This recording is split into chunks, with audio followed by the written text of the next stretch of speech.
video, we drove to Tucson and visited the Arizona Sonora Desert Museum. We stayed the night in the parking lot of Desert Diamond Casino, and now we are getting started for day 2. Alright, so we're gonna go eat our breakfast and then we're gonna decide what we're doing today. But before we head out, our battery's 50%? Yep.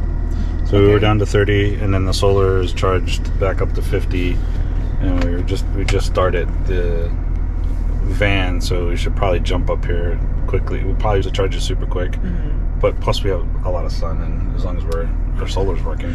I'm surprised that just from us going in and eating breakfast and getting coffee, the solar, it was at 39%. It's now 50, so that's a lot of charge for the sun. So it's 51 right there, so it's going up. So both the alternator, or I'm guessing it's just the alternator right now that's charging, because it probably has better power than the 3 panels on the top. And then Piper's decided she found a new chair, and she's sitting in the passenger seat. This is her first time up there. She has her seat in the back. She's got to get back there and figure out she's not allowed up here. She jumped up there herself. We didn't put her there. She said, I want to be next to Chris.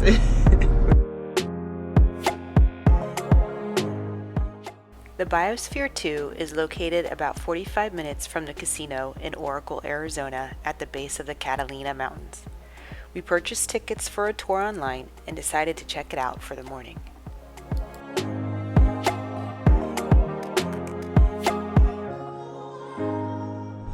Alright, so we're at Biosphere Dome 2. What'd you get? You ran into the plant. I think this must be a interesting tour spot for people, because the license plates were Florida, New Mexico, Oklahoma, California. Well, I think this would be interesting. I think it's a 47-mile walk. Online it said it was half inside, half outside. It's 60 degrees outside. It is a self-guided tour using an app to watch videos with information. Here Chris is downloading the app. The tour is designed to stop walking at different stations along the tour route, then play the appropriate video. There are also signs along the way explaining the parts of the facility or the local vegetation. In 1984, the property was sold to Space Biosphere Ventures, which built Biosphere 2.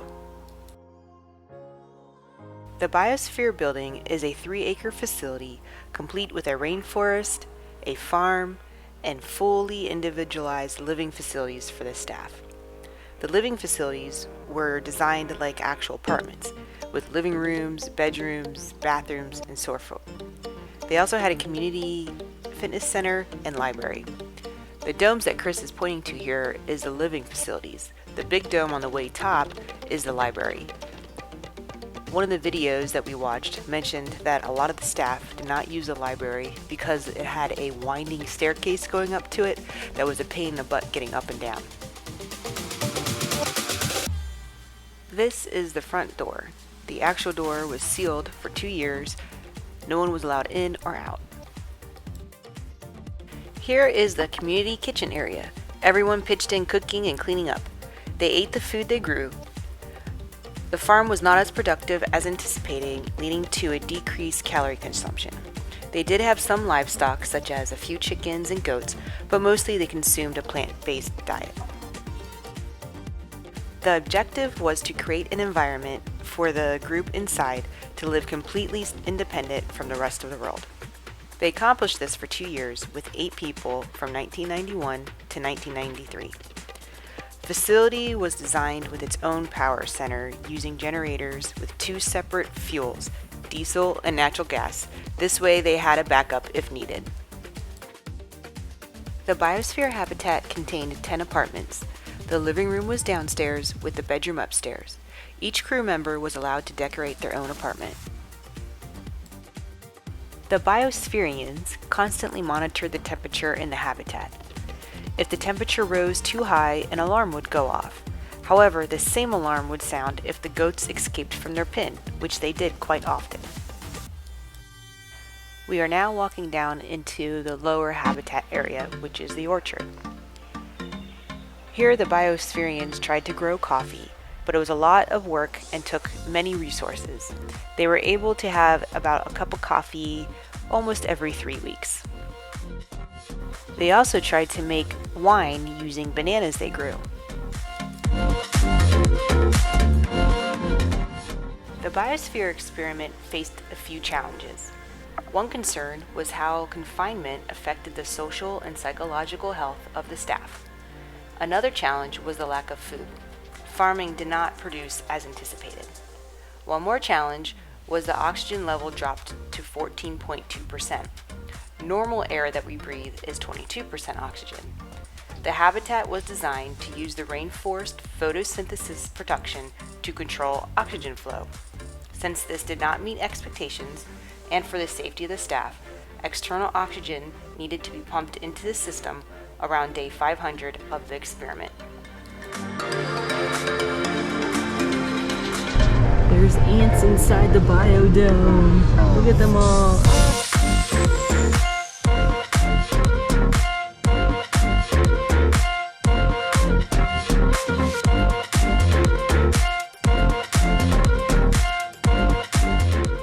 This is an experimental ocean, which contained coral reef, fish, and invertebrates.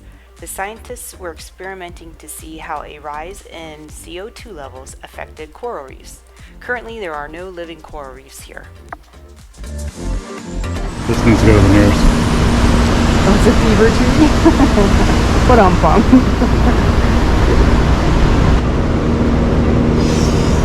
Ooh, you notice a difference in atmosphere and temperature in here. I can barely breathe, it's so humid.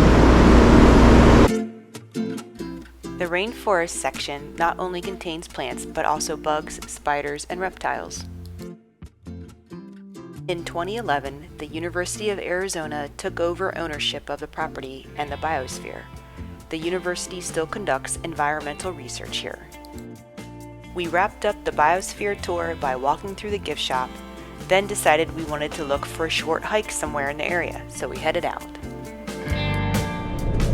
We are now at Catalina State Park. This was about 8 miles, 17. It was more than that? Yeah, you almost fell asleep. I know, I felt like that. All right, 17 miles from the biosphere. Yep. So right out Chris's window here, you can see all Catalina mountains. On the other side of those mountains is where the biosphere was. So what we're going to do is make a late lunch, and then we're going to hike. So we're here at these picnic areas.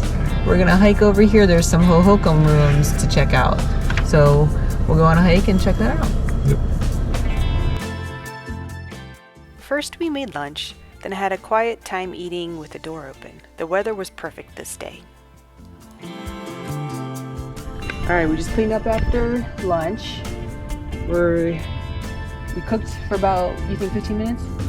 We had lights on in there.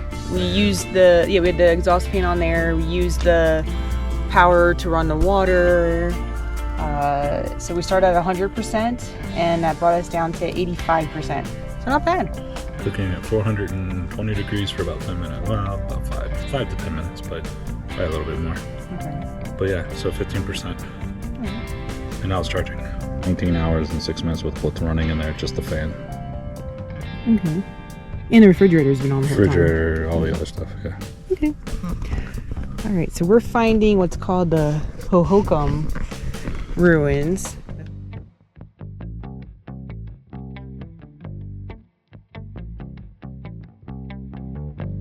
The archaeological site spans over 15 acres, but the trail allows for a 3/4 mile walk cutting through the Hohokam village.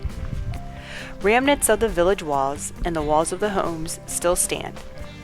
Decorated pottery was found at the site, which indicated people lived here continuously from 500 AD to 1450 AD. At the peak of the settlement, 200 people lived in the village. It is called the Ramiro Ruin after rancher Francisco Ramiro and his family that settled in the area in the mid-1800s. They raised cattle on the land and built a few buildings and other structures on top of the Hohokam settlement.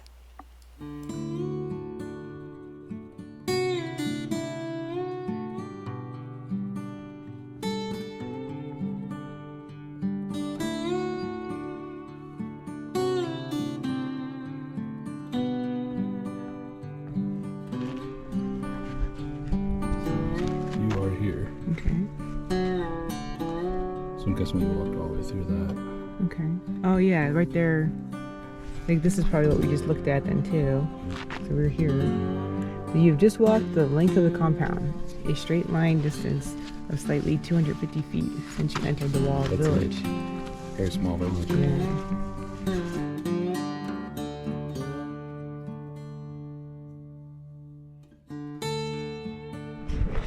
So here, their thinking was their sports arena.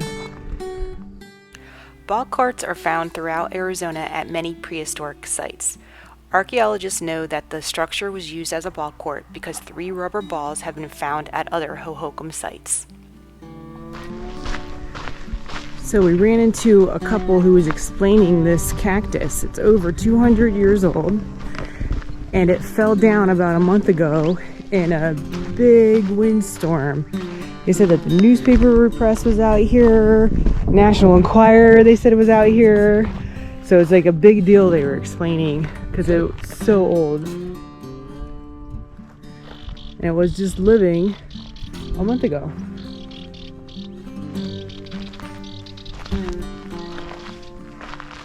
Must have, I don't even want to know. How high do you think this would have been? 20 or 30? Look at the, Yeah. right there to the right. The one by the arms to the right. The other way. Oh yeah, so what do you think that one's about? 22 to 25. Right there, yeah. Okay. Yeah, so yeah, probably about the same. What do you think, Labor? How tall do you think that is?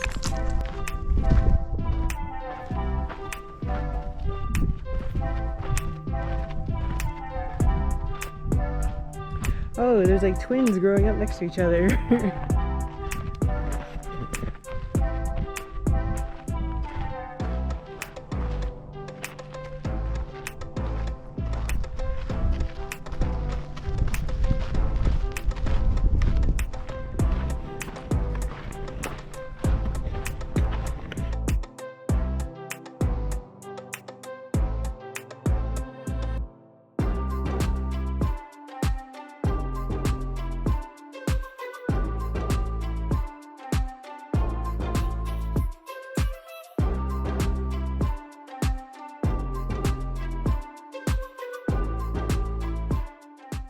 After finishing our hike, we decided to call it a day and drive off into the sunset, heading for home.